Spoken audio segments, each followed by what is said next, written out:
Erowid note. The doses described in this report are potentially life-threatening. The amount taken is beyond a heavy dose and could pose serious health risks or result in unwanted, extreme effects. Doses such as this have been known to cause hospitalizations and/or deaths. Sometimes extremely high doses reported are errors rather than actual doses used. I noticed no one else has sent in a report on this drug, which is fitting for a drug that makes you content to stare at your shoelace for 8 hours. I never got addicted to heroin, though at any point it could have easily happened. Luckily I never had enough money to support anything but an occasional dabbling habit. I used to work as a stockbroker, until I lost my Series 7 license, which is another story altogether, though it is related to drug use. You may have heard stories about stockbrokers and cocaine, but for every 2 or 3 cokeheads in a brokerage, there is one skag addict. After a few weeks working as a legitimate broker, I opened up a bathroom stall not realizing one of my coworkers was cooking up his morning fix. He didn't say a word, just kicked the stall door closed and I assume shot his wad. Which is a major facet of addiction. No matter what, you will get your fix before dealing with even the worst and most urgent of happenings.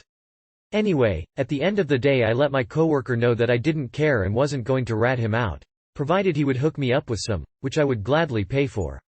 Previous to that point I had never even seen heroin, though I knew a lot about it. The strongest opiate I had done was methadone, which of course is a synthetic version used to treat heroin addicts. I had a hookup who sold his methadone, which was prescribed for his back, to buy Dilaudid, which I later had the pleasure to try. That's just a little useless background. Anyone who has done an opiate in large amounts has felt the pins and needles effect.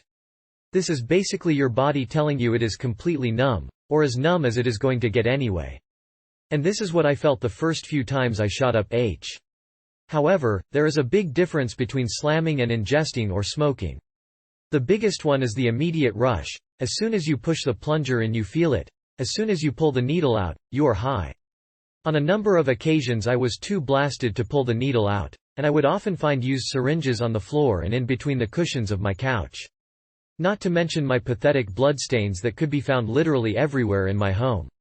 Most people who use opiates combine them with marijuana, and they claim that opium and pills and whatnot simply boost the high.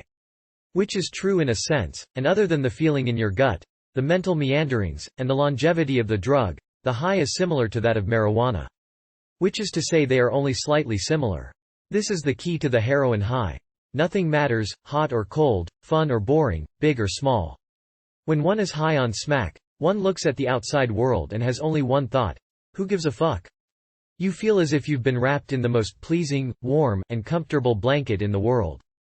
At high doses, you fall in and out of consciousness, and getting this nod is what the veteran user prays for every time he shoots up.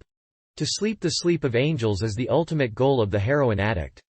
Even though I didn't regularly shoot, I slowly built up a tolerance, and eventually I spent a quarter of a paycheck for one high. The stuff I got was damn pure. A half gram would put me virtually right to sleep, which is no small feat considering my weight. But of course after a while I would have to shoot 2 grams, then 3, then 4. Then I started shooting the Dilaudid, number FAS. After a while the stuff just wasn't doing it for me anymore, and I started eating a lot of Xanax in combination with shooting the Dilaudid. This lasted for a while, until I started goofballing, which is what led me to shooting straight cocaine and also led to a real addiction. Before I knew it I was not only shooting every day, but shooting every half hour. I would shoot up a gram of coke, and immediately start loading the vial with another gram and pouring in the distilled water for the next shot. I'm not trying to downplay addiction, it sucks, but I think most people know that. You start shooting once every while and the next thing you know your whole life revolves around the needle. After I got clean, I still occasionally shot up stuff, amino acid, whiskey, and other things.